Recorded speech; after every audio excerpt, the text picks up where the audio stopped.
बजरंगी लाल, आप देख रहे हैं बजरंगी लाल यूपीपीसीएल यूट्यूब चैनल। माफ़ी चाहूँगा, काफ़ी टाइम से क्लास नहीं आई थी आपके लिए, लेकिन अब प्रयास रहेगा कि निरंतर आपको क्लास देता रहूँ। बहुत सारे बाकी चैनल भी पढ़ा रहे हैं, तो वहाँ से भी आप अपना सिलेबस कंप्लीट करिए और एग्ज़ाम चूँकि नज़दीक है, तो पढ़िए, मतलब कहीं से भी पढ़िए। समय बेकार नहीं करना है और हमें अपना रिवीजन बार-बार करते रहना है। सेलेक्ट वही लोग होते हैं जो पहले से अपना सिलेबस कंप्लीट कर लेते हैं और जैसे ही एग्ज़ाम की तिथि जारी होती है, उसके बाद अपना रिवीजन करना प्रारंभ कर देते हैं। तो चलिए शुरू करते हैं। आज का चैप्टर है हमारा प्राणमित्र। प्राणमित्र, जी हाँ, ट्रांसफ़ार्मर को ही हिंदी में प्राणमित्र कहा जाता है। उसके बाद शुरू करते हैं सामान्य परिचय। ट्रांसफ़ार्मर एक स्थैतिक विद्युत चुम्बकीय युक्ति है। स्थैतिक का मतलब होता है रुका हुआ। मतलब ट्रांसफ़ार्मर एक रुकी हुई डिवाइस है, इसमें कोई भी घूमने वाला भाग नहीं होता। इस कारण से इसकी दक्षता बहुत अधिक होती है, लगभग 98 से 100%।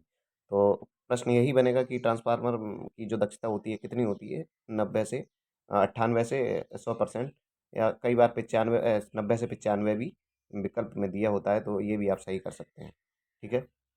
ध्यान रखेंगे 100 के नज़दीक जो विकल्प होगा, पूरा 100 नहीं लगाना है, लेकिन 100 के नज़दीक जो विकल्प होगा वही हम सही करेंगे। ट्रांसफार्मर पारस्परिक प्रेरण के सिद्धांत पर कार्य करता है। अगर 10 एग्जाम हो तो 7 एग्जाम में यही प्रश्न डायरेक्ट बनता है कि ट्रांसफार्मर किस सिद्धांत पर कार्य करता है। तो ट्रांसफार्मर जो कार्य करता है वह करता है म्यूचुअल इंडक्शन के सिद्धांत पर। फिर यहाँ पर ट्रांसफार्मर का जो फिगर है वह दिखाया गया है। V1 N1 E1, V1 जो वोल्टेज सप्लाई वोल्टेज दिया जाता है वह वोल्टेज है, और N1 प्राइमरी वाइंडिंग में उपस्थित टर्न्स की संख्या। E1 प्राइमरी वाइंडिंग में जो ईएमएफ इंड्यूज होता है वह। ट्रांसफार्मर में दो वाइंडिंग होती है, प्राइमरी वाइंडिंग और द्वितीय वाइंडिंग। प्राइमरी वाइंडिंग, कई बार हम, अगर मैं कुछ इस प्रकार से ट्रांसफार्मर का चित्र बनाऊं और यहाँ पर वायरिंग ये और ये बाइंडिंग दोनों दिखा दूं, तो कई बार हम लोग इसको ही प्राइमरी वाइंडिंग मान लेते हैं और इसको सेकेंडरी वाइंडिंग, जबकि ऐसा नहीं होता है। जिस सिरे से हम, हाँ, उसको इनपुट देते हैं उसको प्राइमरी वाइंडिंग कहते हैं, और जिधर लोड कनेक्ट करते हैं उसको सेकेंडरी वाइंडिंग कहते हैं। तो आवश्यक नहीं है कि यही वाइंडिंग जो है वो प्राइमरी वाइंडिंग कहलाए। ये भी प्राइमरी वाइंडिंग हो सकती है अगर हम इधर से इसको इनपुट सप्लाई दे रहे हैं, और लोड अगर इधर कनेक्टेड है तो ये सेकेंडरी वाइंडिंग होगी। तो मुझे उम्मीद है कि आप समझ गए होंगे। ट्रांसफार्मर के प्राथमिक कुंडलन में आपूर्ति दी जाती है और द्वितीयक वाइंडिंग जो होती है उससे आपूर्ति ली जाती है, मतलब आउटपुट लिया जाता है। ट्रांसफार्मर हमेशा एसी पर मतलब कार्य करता है, डीसी पर कभी ट्रांसफार्मर कार्य नहीं करता है। पूछा जाए डीसी पर कार्य क्यों नहीं करता है, क्योंकि उसमें जो फ्लक्स है वो चेंज नहीं होता है। डीसी में फ्लक्स कांस्टेंट होता है, इस कारण ट्रांसफार्मर डीसी पर कार्य नहीं करता है। ट्रांसफार्मर की दोनों तरफ आभासी शक्ति का मान कितना रहता है? समान होता है। मतलब जो आभासी शक्ति होती है ट्रांसफार्मर में वो दोनों ओर समान रहती है। इसके अतिरिक्त जो आवृत्ति है वह भी सेम रहती है। ठीक है? तो आभासी शक्ति, आपने जब डीसी चैप्टर पढ़ रहे होंगे तो वहाँ पर होता है P1, P बराबर BI। तो यहाँ पर वही है, P1 बराबर P2, B1 B2, B1 I1 बराबर होता है B2 I2। ट्रांसफार्मर में मुख्य फ्लक्स जो होता है, ट्रांसफार्मर का मुख्य फ्लक्स एक समान रूप से फैला रहता है। कैसे एक समान रूप से फैला रहता है? ट्रांसफार्मर में चुंबकीय फ्लक्स फाई हमेशा एक समान, मतलब कांस्टेंट रहता है। ठीक है? तो पूछा जाए कि ट्रांसफार्मर में क्या कांस्टेंट रहता है? फ्रिक्वेंसी कांस्टेंट रहती है, और उसका जो फ्लक्स होता है चुंबकीय फ्लक्स वह भी एक समान रहता है। ट्रांसफार्मर का पटलित कोर सिलिकॉन स्टील की बनी होती है। तो पूछा जाएगा कि ट्रांसफार्मर की जो कोर होती है किसकी बनी होती है, तो सिलिकॉन स्टील की बनी होती है। सिलिकॉन इस्पात में 3% स्टील और 90% लोहा होता है। सिलिकॉन कोर की मोटाई 0.3 से 0.5 mm तक होती है। प्रत्येक लेमिनेटेड कोर वार्निश के द्वारा एक दूसरे से अलग की जाती है। किसके द्वारा? वार्निश के द्वारा एक दूसरे से अलग कर दी जाती है। फिर है ट्रांसफार्मर में जो ऊर्जा का हस्तांतरण होता है वो प्राथमिक कुंडलन से द्वितीयक कुंडलन के लिए किसके माध्यम से होता है? तो फ्लक्स के माध्यम से। ट्रांसफार्मर में भंवर धारा हानि को कम करने के लिए ट्रांसफार्मर की कोर को पतली पतली पत्तियों के रूप में प्रयोग करते हैं। देखा होगा आपने कभी भी अपना स्टेबलाइजर, या बाजार में कहीं जाके देखा होगा, मतलब कभी दुकानें बाजार में जो होती हैं तो उन पे भी ट्रांसफार्मर में कोर जो होती है पतली पतली पत्तियों के रूप में बनी होती है, इकट्ठा करके बनाते हैं। क्यों बनाते हैं? भंवर धारा हानियों को कम करने के लिए, और भंवर धारा हानियों को कम करने के लिए ट्रांसफार्मर की जो कोर होती है उसको लेमिनेटेड भी किया जाता है। ट्रांसफार्मर में चुंबकीय फ्लक्स का हस्तांतरण निम्न प्रतिस्तंभात के द्वारा होता है। ये प्रतिस्तंभ जो लिखा है ये और कुछ नहीं है, ये ठीक वैसे ही है जैसे इलेक्ट्रिकल सर्किट में प्रतिरोध होता है, वैसे ही मैग्नेटिक सर्किट में प्रतिस्तंभ होता है। कहें तो चुंबकीय सर्किट का जो प्रतिरोध होता है उसे प्रतिस्तंभ कहते हैं। ट्रांसफार्मर में तापमान को ज्ञात करने के लिए संपनर टेस्ट प्रयोग किया जाता है। तो टेम्परेचर अगर ज्ञात करना हो तो कौन सा टेस्ट किया जाता है? संपनर टेस्ट। अगला है ट्रांसफार्मर की रेटिंग केवीए मतलब किलो वोल्ट एम्पियर में प्रदर्शित की जाती है। ट्रांसफार्मर का फ्लक्स पाई एम भार पर निर्भर नहीं करता। तो ट्रांसफार्मर का जो फ्लक्स होता है किस पर निर्भर नहीं करता है, भार पर निर्भर नहीं करता। ट्रांसफार्मर की प्राथमिक कुंडली में ईएमएफ स्वतः प्रेरण मतलब सेल्फ इंडक्शन के कारण, हाँ सेल्फ इंडक्शन के कारण होता है, जबकि द्वितीय कुंडली में किसके कारण, म्यूचुअल इंडक्शन के कारण होता है। अतः हम कह सकते हैं कि ट्रांसफार्मर पारस्परिक प्रेरण के सिद्धांत पर कार्य करता है। किसके सिद्धांत पर, पारस्परिक प्रेरण के सिद्धांत पर। ट्रांसफार्मर की पूर्ण दिवस कार्य क्षमता को 24 घंटे में प्रदर्शित करते हैं। ऑटो ट्रांसफार्मर में एक ही कुंडली होती है जो प्राथमिक तथा दोनों कुंडलियों का कार्य करती है। तो ये प्रश्न बनेगी कौन से ट्रांसफार्मर में सिर्फ एक कुंडली होती है, तो ध्यान रखेंगे ऑटो ट्रांसफार्मर वह ट्रांसफार्मर होता है जिसमें केवल और केवल एक ही कॉइल होती है, ठीक है, या एक ही वाइंडिंग होती है। शक्ति ट्रांसफार्मर तथा धारा ट्रांसफार्मर के बीच संबंध, प्राथमिक द्वितीय,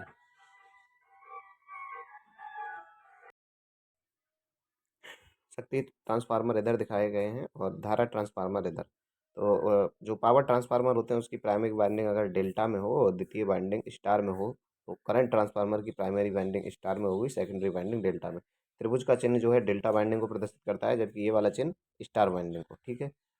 ये सभी चीज़ देख लेनी है। ऑटो ट्रांसफार्मर में शक्ति का जो स्थानांतरण होता है चालन कंडक्टिवली और इंडक्टिवली दोनों माध्यम से होता है, ठीक है। ट्रांसफार्मर का वोल्टेज अनुपात कितना होता है, V2/V1 बराबर N2/N1, ठीक है। याद रखेंगे ट्रांसफार्मर की दोनों कुंडलियों के बीच 180 डिग्री का फेज अंतर होता है। ट्रांसफार्मर की कुंडली के बीच प्रतिरोध का मान कितना होता है, इलेक्ट्रिकल प्रतिरोध कितना होता है, अनंत होता है। और मैग्नेटिकली प्रतिरोध पूछा जाए तो वह शून्य होता है। सामान्यतः दो प्रकार के ट्रांसफार्मर होते हैं, कौन कौन से होते हैं, स्टेप अप ट्रांसफार्मर, दूसरा होता है स्टेप डाउन ट्रांसफार्मर। तो वह ट्रांसफार्मर जो वोल्टेज को अप कर दे वह स्टेप अप ट्रांसफार्मर, और जो वोल्टेज को डाउन कर दे वह स्टेप डाउन ट्रांसफार्मर होता है। लेकिन ध्यान रखेंगे जो ट्रांसफार्मर वोल्टेज को बढ़ाएगा वह करंट के मान को कम कर देगा, क्योंकि पावर जो होती है कांस्टेंट होती है, ठीक है। सामान्यतः step up transformer three phase delta delta प्रकार के होते हैं, ठीक है, और स्टेप डाउन किस प्रकार के होते हैं, डेल्टा स्टार। अगला देखेंगे ऑटो ट्रांसफार्मर में थ्री फेज कुंडलन ट्रांसफार्मर की अपेक्षा कम ताम्र आवश्यकता होती है। तो वह तो है ही, सभी जानते हैं कि जब ट्रांसफार्मर में एक वाइंडिंग प्रयोग की जाएगी तो वहाँ पर ऑटो ट्रांसफार्मर में एक वाइंडिंग प्रयोग की जाती है। इसी कारण जो वाइंडिंग में लगने वाला तार होता है ताम्र जिसको कहते हैं, वह कम प्रयोग में लाया जाता है। ऑटो ट्रांसफार्मर का कई बार चित्र पूछ लिया जाता है, चित्र देके कि ये कौन सा ट्रांसफार्मर है, या ऑटो ट्रांसफार्मर का चित्र कौन सा है, तो ये आप याद कर लेंगे, ये ऑटो ट्रांसफार्मर का चित्र है। ट्रांसफार्मर में जो ट्रांसफॉर्मेशन रेशियो होता है जिसको हम रूपांतरण अनुपात कहते हैं, वह क्या होता है, V2/V1 बराबर N2/N1 बराबर I1/I2। इसमें कन्फ्यूजन होता है हमेशा, तो ये याद रखेंगे, ये बाकी का उल्टा है, मगर मतलब अगर V2N1 है तो यहाँ पर I2 होगा, ठीक है। कौन कौन क्या है ये सब यहाँ पर दिखाया गया है। ट्रांसफार्मर, ऑटो ट्रांसफार्मर में रूपांतरण अनुपात क्या होता है, LV/HP, ठीक है। तो कई बार यही प्रश्न बनेगा कि ऑटो ट्रांसफार्मर के लो वोल्टेज वाइंडिंग में वोल्टेज ये है, हाई वोल्टेज वाइंडिंग में वोल्टेज ये है, इसका ट्रांसफॉर्मेशन अनुपात ज्ञात करो, तो ज्ञात कर लेंगे इस वाले सूत्र। आगे देखेंगे ट्रांसफार्मर के जो संयोजन होते हैं वो किस किस प्रकार के किए जाते हैं। ट्रांसफार्मर की कुंडली को निम्न विधियों द्वारा जोड़ा जाता है। प्राथमिक स्टार, द्वितीयक स्टार मतलब पहले स्टार स्टार फिर स्टार डेल्टा, फिर star delta, sorry star star फिर डेल्टा डेल्टा फिर स्टार डेल्टा फिर डेल्टा स्टार। ओपन डेल्टा को हम क्या कहते हैं, बीबी संयोजन कहते हैं, और एक होता है स्कॉट संयोजन। ये सभी संयोजन यहाँ पर दिखाए गए हैं। ये सभी संयोजन यहाँ स्टार स्टार दिया गया है। इसमें क्या होती है, स्टार स्टार संयोजन में तीनों वाइंडिंग एक दूसरे से 120 अंक पर विस्थापित होती हैं, स्थापित होती हैं। स्टार संयोजन में जो लाइन वोल्टेज होती है, लाइन वोल्टेज जो होती है वो √3 गुणा फेज वोल्टेज के बराबर होती है। ये यहाँ पर दिखाया है, जब हम बहुकला प्रणाली चैप्टर पढ़ रहे थे वहाँ पर हमने ये अच्छे से देखा था। स्टार में लाइन वोल्टेज फेज धारा के बराबर होती है। Star connection three phase 4 wire तार होता है, अर्थात न्यूट्रल तार भी होता है। स्टार कनेक्शन का प्रयोग उच्च वोल्टेज एवं उच्च शक्ति वाले ट्रांसफार्मर में किया जाता है। पूछा जाए कि जो कौन से कनेक्शन का प्रयोग उच्च वोल्टेज और उच्च शक्ति वाले ट्रांसफार्मर में किया जाता है, तो star connection. Star star transformer में प्राथमिक तथा द्वितीयक के बीच कोई फेज अंतर नहीं होता। स्टार स्टार ट्रांसफार्मर में डेल्टा डेल्टा संबंध की अपेक्षा सुरक्षा गुणांक, सेफ्टी फैक्टर अधिक होता है। तो ध्यान रखेंगे जो स्टार स्टार होता है ट्रांसफार्मर में संयोजन, उसका जो सेफ्टी फैक्टर होता है डेल्टा डेल्टा की अपेक्षा अधिक होता है। स्टार स्टार संबंध में मुख्य दोष ये है कि इसमें संतुलन भार की अवस्था में ये संतोषजनक कार्य करता रहता है। क्योंकि भार की असंतुलित अवस्था में इसका उदासीन बिंदु किसी एक फेज की ओर विस्थापित हो जाता है। ठीक है, अगला देखो, समांतर प्रचालन के लिए ट्रांसफार्मर को जब हम समांतर में चलाएंगे, पैरेलल ऑपरेशन जिसको हम कहते हैं, क्या जरूरी है? सिंगल फेज के लिए ये शर्तें हैं: वोल्टेज सेम हो, आवृत्ति सेम हो, ट्रांसफॉर्मेशन अनुपात सेम हो और इम्पीडेंस भी सेम हो। यही बात हम थ्री फेज के लिए तो क्या करें, तो क्या क्या सेम होना चाहिए? फेज इम्पीडेंस, पोलरिटी और फेज सीक्वेंस। ठीक है, दोनों के लिए अलग अलग चीज़ें हैं, याद कर लेंगे। ट्रांसफार्मर में वोल्टेज रेगुलेशन, वोल्टेज रेगुलेशन के लिए आप ये सारी चीज़ें यहाँ से नहीं याद, मतलब यहाँ पढ़ लेंगे, याद क्या करेंगे? No load voltage. मतलब ऐसे देखो, इसको इतने से याद करना है, V N upon V N लिखना है और यहाँ पर लिख देना है वी सफिक्स में एफ, बस। No load voltage minus full load voltage upon no load voltage, इसकी अगर 100 से गुणा कर देंगे तो क्या हो जाएगा? ये ट्रांसफॉर्मेशन, ट्रांसफार्मर का वोल्टेज रेगुलेशन प्राप्त हो जाएगा। हम वही ये यहाँ हमेशा याद रखेंगे कि वोल्टेज रेगुलेशन को हमेशा प्रतिशत में ही दिखाया जाता है। आदर्श स्थिति में वोल्टेज रेगुलेशन का मान कितना होता है? तो 0 होता है। संचरण लाइनों में, जो ट्रांसमिशन लाइनें होती हैं, उनमें वोल्टेज रेगुलेशन का मान कितना होता है? 12%। और डिस्ट्रीब्यूशन लाइनों में वोल्टेज रेगुलेशन का मान कितना होता है? तो 5 से 6% प्लस माइनस। डेल्टा डेल्टा संयोजन यहाँ पर दिखाया गया है। डेल्टा डेल्टा कनेक्शन में न्यूट्रल तार नहीं पाया जाता है। ठीक है, इस कनेक्शन में फेज धारा जो होती है लाइन धारा के √3, लाइन धारा डिवाइड बाई √3 बराबर होती है। ठीक है, या यूँ कहें तो हम कहते हैं कि लाइन करंट बराबर होती है √3 फेज करंट के। इस कनेक्शन में फेज वोल्टेज और लाइन वोल्टेज दोनों बराबर होते हैं। ठीक है, आगे देखेंगे। इस विधि का प्रयोग कम वोल्टेज तथा उच्च शक्ति वाले ट्रांसफार्मर में किया जाता है। स्कॉट कनेक्शन, टीटी कनेक्शन का प्रयोग दो फेज ट्रांसफार्मर का तीन फेज ट्रांसफार्मर में तथा तीन फेज ट्रांसफार्मर का दो फेज ट्रांसफार्मर में परिवर्तित करने के लिए किया जाता है। बहुत ही इंपॉर्टेंट लाइन है, यहाँ से याद करेंगे। स्कॉट संयोजन, स्कॉट कनेक्शन जो है उसका प्रयोग कब करते हैं? तो दो फेज ट्रांसफार्मर को थ्री फेज में बदलना हो या थ्री फेज ट्रांसफार्मर को दो फेज में बदलना हो, तब इसका प्रयोग करते हैं। लोड बढ़ जाने पर मांग को पूरा करने के लिए ट्रांसफार्मर को समांतर क्रम में जोड़ा जाता है। ध्यान रखेंगे, लोड बढ़ जाने पर ट्रांसफार्मर की जो मांग है उसको पूरा करने के लिए हम काय में जोड़ेंगे? तो समांतर क्रम में जोड़ेंगे। ट्रांसफार्मर की रेटिंग केवीए में होती है या फिर एमवीए में। सब स्टेशन पर जो ट्रांसफार्मर पर लगे होते हैं वो एमवीए में होते हैं। मैंने कई बार अपनी सब स्टेशन के ट्रांसफार्मर आपको दिखाए हैं। और जो घरों के बाहर लगे होते हैं या सोसाइटी के बाहर या गांव के बाहर लगे होते हैं, वो ट्रांसफार्मर की जो क्षमता होती है वो केवीए में होती है। सामान्यतः मैं आपको बता दूं कि जो 12 पर टीएफ लगा होता है, ट्रांसफार्मर लगा होता है, उसकी क्षमता होती है अधिकांशतः 25 केवीए। एक दो टीएफ के मतलब दो ट्यूबवेल के लिए 25 केवीए या फिर निजी एक ट्यूबवेल के लिए भी 25 केवीए का टीएफ दिया जाता है। टैप चेंजर का प्रयोग उच्च वोल्टेज साइड पर किया जाता है। तो ध्यान रखेंगे, जो टैप चेंजर होता है वो कौन सी साइड पर होता है? हाई वोल्टेज साइड पर। टैप चेंजर उच्च वोल्टेज को चेंज करता है। पूछा जाए टैप चेंजर कौन से वोल्टेज को चेंज करता है? तो उच्च वोल्टेज को। शक्ति ट्रांसफार्मर की दक्षता पूर्ण भार पर अधिकतम होती है। वितरण ट्रांसफार्मर की दक्षता पूर्ण भार पर 50 से 70% होती है।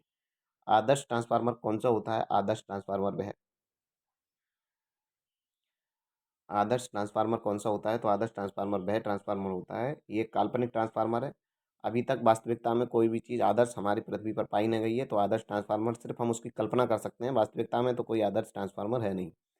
इसमें किसी प्रकार की हानि नहीं होती। इसकी दक्षता 100% होती है। इसका लीकेज रिलेक्टेंस शून्य होता है। इसमें कुंडलन में प्रतिरोध भी शून्य होता है।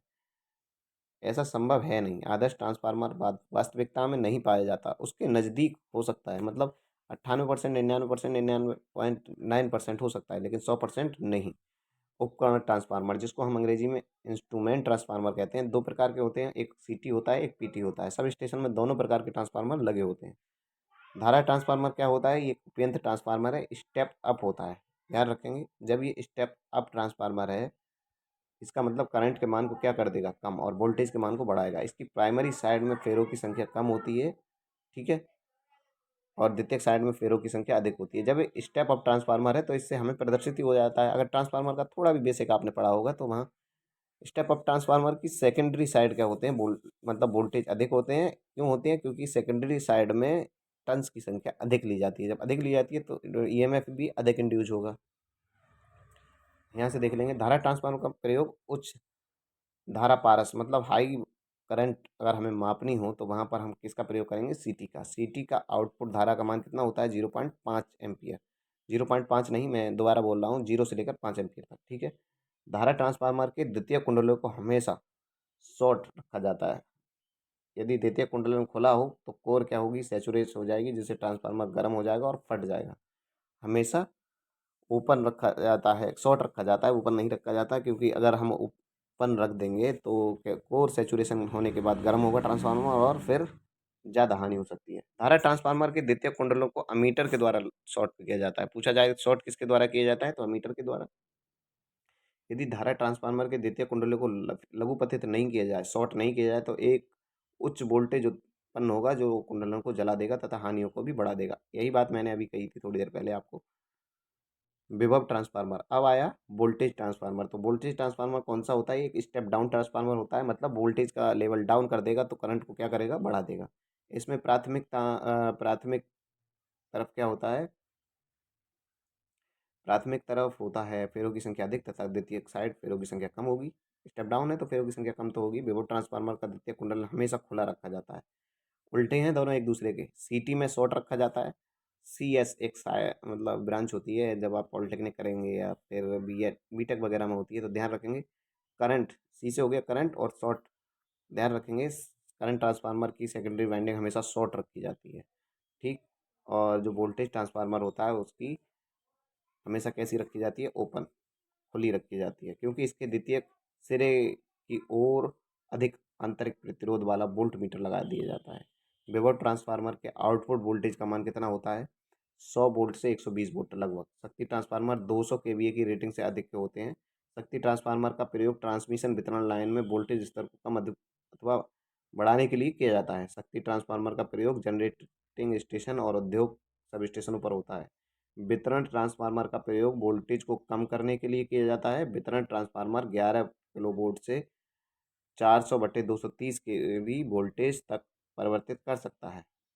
अब देखो ट्रांसफार्मर के भाग आ गए। मेन स्टील टैंक, ये नर्म लोहे की चादर का बना होता है। तो ट्रांसफार्मर का जो टैंक होता है काय का बना होता है, नर्म लोहे की चादर का। इसमें थ्री फेज थ्री कुंडलन को रखा जाता है तथा कुंडलों को ठंडा करने के लिए इसमें ट्रांसफार्मर ऑयल भरा जाता है। तो ट्रांसफार्मर जो ऑयल भरा जाता है वो किसमें हो जाता है, मेन टैंक में भरा होता है। इसके साथ साथ टैंक में कूलिंग ट्यूब दोनों साइड लगी होती है। पेपर नज़दीक है इसलिए मैं स्पीड भी थोड़ी तेज़ करा रहा हूँ ताकि आप इसको रिवाइज कर सकें। मेन स्टील टैंक के ऊपर कंजर्वेटर व ब्रीथर लगे होते हैं। तो पूछा जाए कि जो स्टील टैंक, कंजर्वेटर और ब्रीथर कहाँ लगे होते हैं, तो स्टील टैंक के ऊपर। संग्राहक टैंक, कंजर्वेटर टैंक इसको बोलते हैं, ये ऊपर की ओर लगा होता है। ये आधा तेल से भरा होता है और एक पाइप के द्वारा मुख्य टैंक से जुड़ा होता है। संग्राहक टैंक में मुख्य टैंक का गर्म तेल आता है और हवा के संपर्क में आने से ठंडा हो जाता है, फिर मेन टैंक में पहुंच जाता है। ब्रीथर क्या है, तो ब्रीथर ये एक वर्गाकार का टैंक होता है जिसमें सिलिका जेल नामक पदार्थ भरा होता है। सिलिका जेल नमी को सोखता है।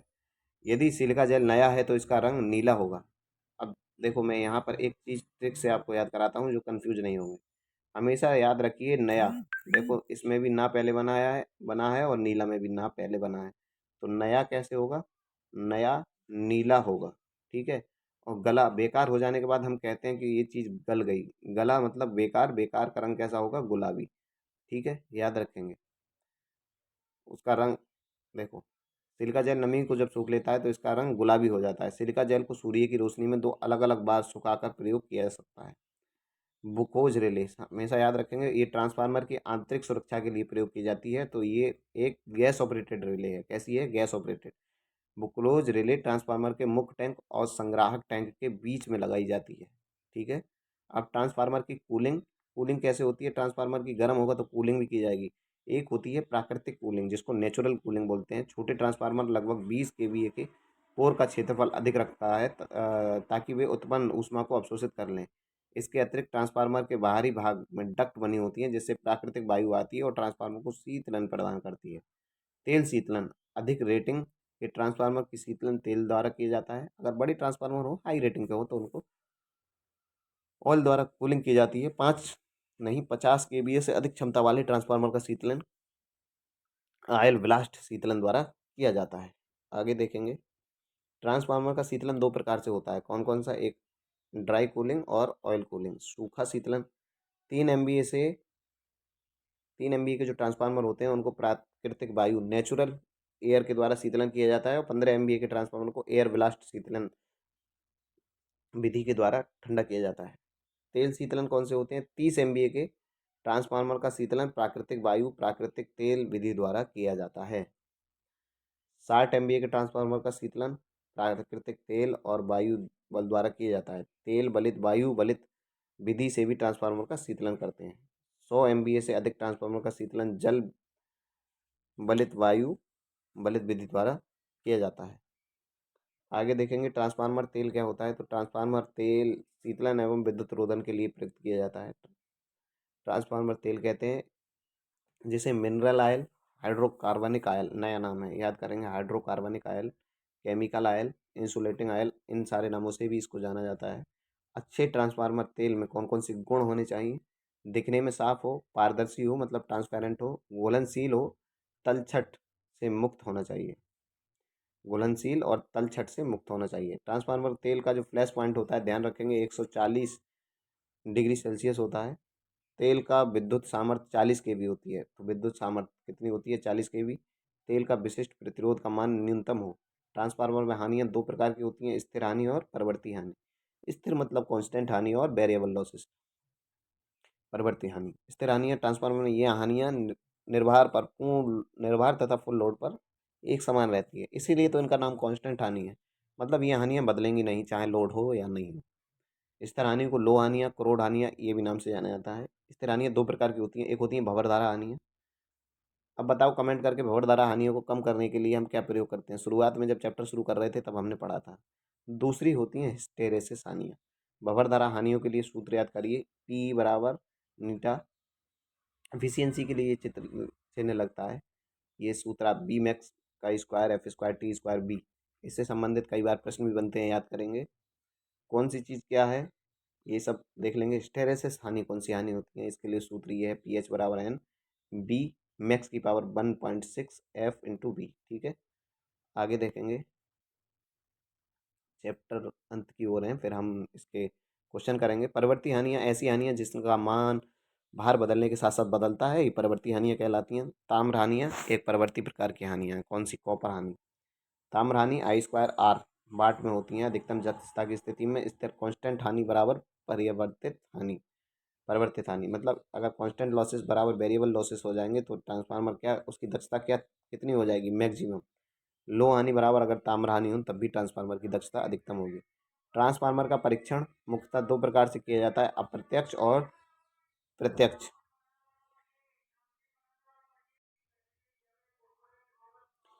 प्रत्यक्ष ट्रांसफार्मर छोटे ट्रांसफार्मर 5 MVA तक का परीक्षण प्रत्यक्ष परीक्षण के अंतर्गत आता है। अप्रत्यक्ष परीक्षण प्रायः बड़े ट्रांसफार्मर का परीक्षण अप्रत्यक्ष परीक्षण के अंतर्गत आता है। अप्रत्यक्ष परीक्षण तीन प्रकार के होते हैं, देखो।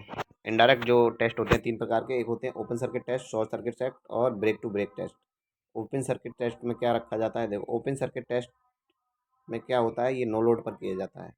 ओपन सर्किट टेस्ट में प्रयुक्त ट्रांसफार्मर स्टेप अप ट्रांसफार्मर की तरह व्यवहार करता है। ध्यान रखेंगे ओपन सर्किट टेस्ट में ट्रांसफार्मर कौन से ट्रांसफार्मर की तरह वर्क करेगा, स्टेप अप ट्रांसफर। खुला परपथ परीक्षण का प्रयोग लो हानियों को ज्ञात करने के लिए करते हैं। कौन सी हानि, लो हानि। खुला परपथ परीक्षण में उच्च वोल्टेज साइड एचवी साइड खुला तथा निम्न वोल्टेज साइड में मापन उपयंत्र वोल्ट मीटर मीटर लगाते हैं। ठीक है, खुला परिपथ परीक्षण को निर्भर पर या निर्भर लोड के निर्भर लोड टेस्टिंग के नाम से भी जाना जाता है। ट्रांसफार्मर में नो लोड धारा का मान आई नोट फुल लोड धारा का 2 से 5% होता है। कितना होता है, 2 से 5%।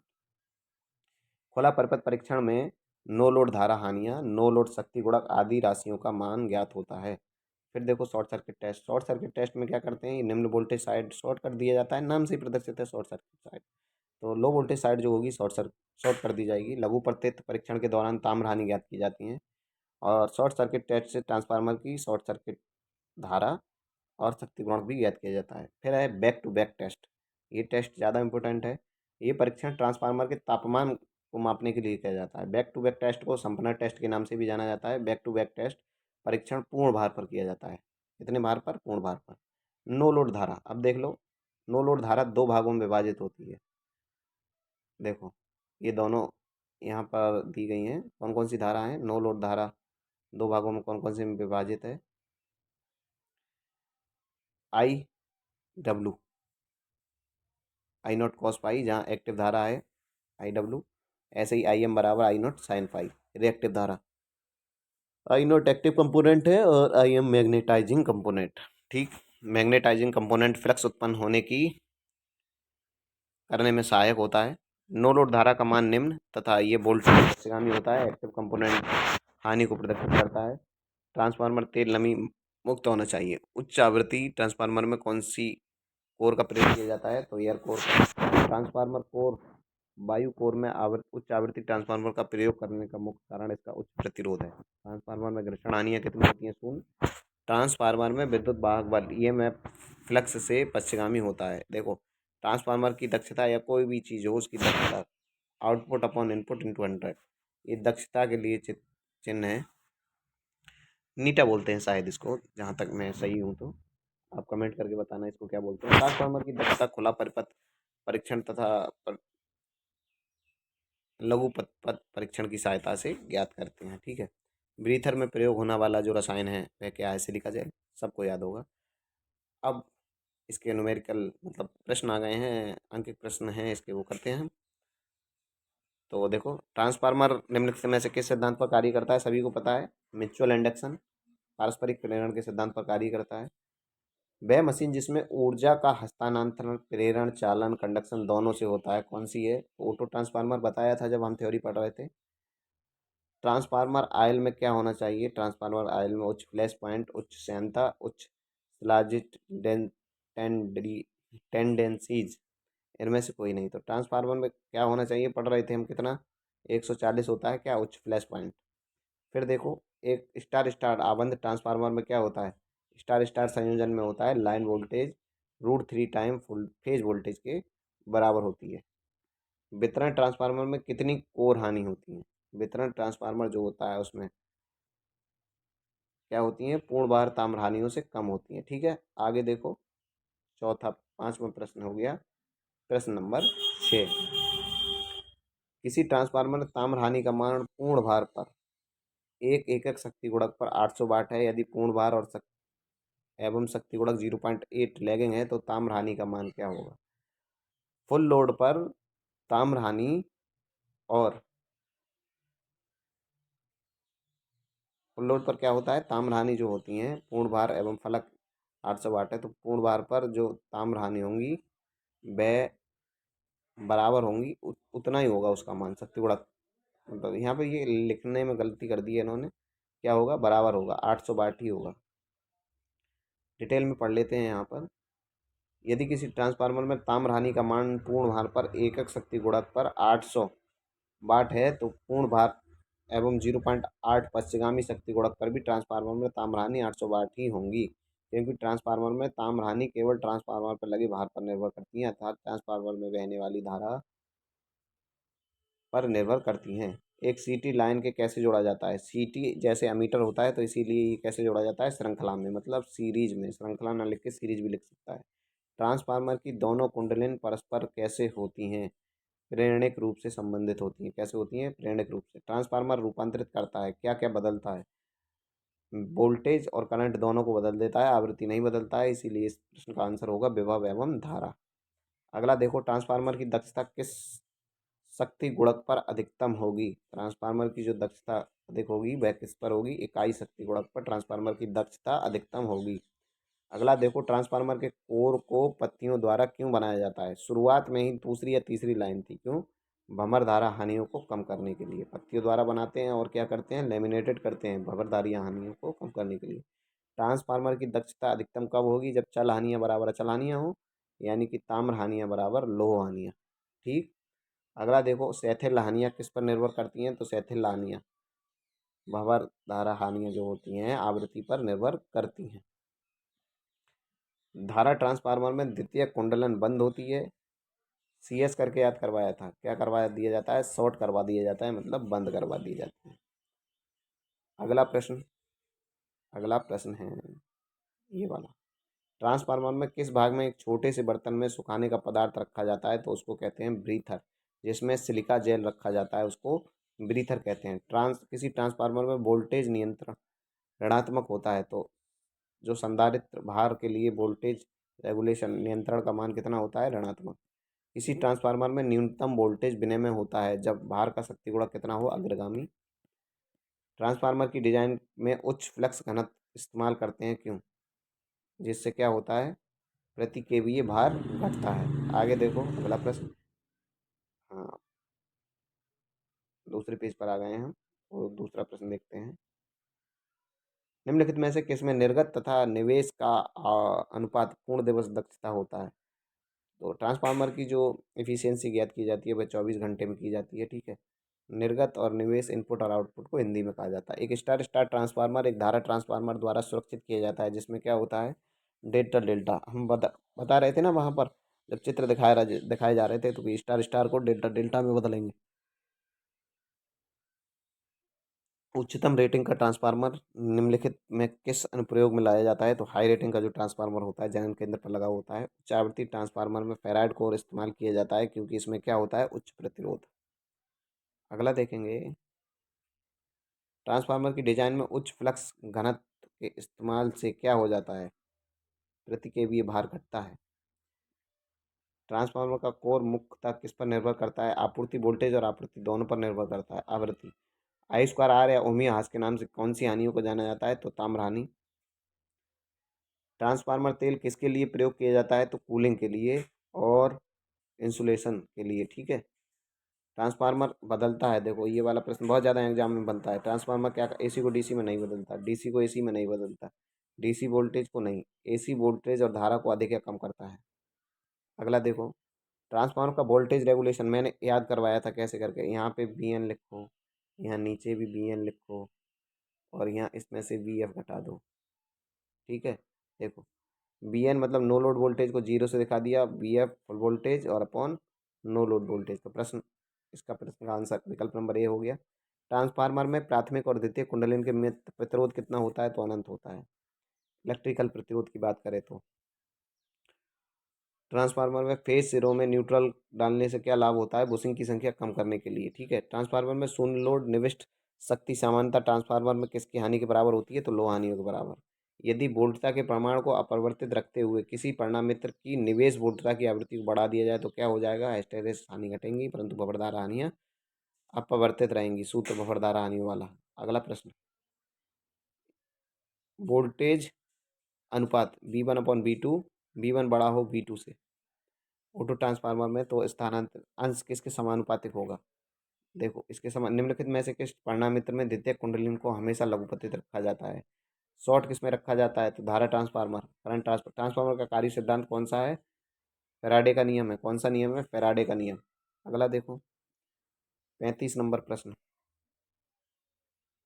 वितरण ट्रांसफार्मर की अधिकतम दक्षता प्राप्त करने के लिए किस लोड पर बनाया जाता है? कैसे बनाया जाता है इन्हें? 50% पर। शून्य भार प्राथमिक आई नॉट का मान फुल लोड धारा के कितना होता है? 2 से 5%। इसमें कोई विकल्प 2 से 5% ना दिया है, 3 से 5 दिया है, ये वाला सही विकल्प है। वह शक्ति गुणांक जिस पर ट्रांसफार्मर कार्य करता है, तो ट्रांसफार्मर हमेशा लोड के शक्ति गुणक पर कार्य करता है। शक्ति ट्रांसफार्मर इस प्रकार के बनाए जाते हैं, किस प्रकार के बनाए जाते हैं? फुल लोड भार के निकट इनकी दक्षता हो, इस प्रकार के बनाए जाते हैं। ट्रांसफार्मर में कंजर्वेटर का क्या उद्देश्य होता है? कंजर्वेटर तेल के संकुचन और प्रसार को स्थान देता है। संकेंद्रीय कुंडलन की स्थिति में निम्न वोल्टेज के कुंडलन के निकट रखा जाता है। क्यों? क्योंकि विद्युत रोधन आवश्यकता को कम करता है।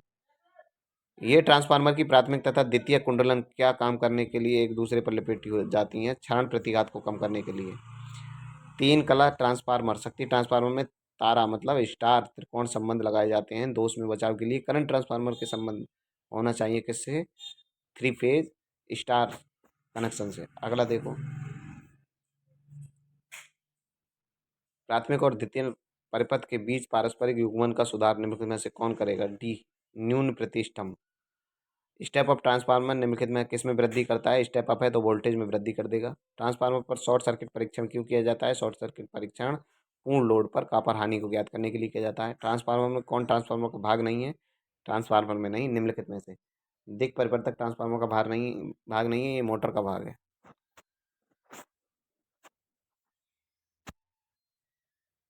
तो ये था ट्रांसफार्मर चैप्टर। अब अगला चैप्टर आएगा डीसी जनरेटर। डीसी जनरेटर कैसी लगी क्लास? कमेंट करके बता दीजिएगा। बाकी आप तैयारी करते रहिए, एग्जाम आपका नज़दीक है। मिलते हैं इसी प्रकार की अगली क्लास में, तब तक के लिए जय हिंद, जय भारत।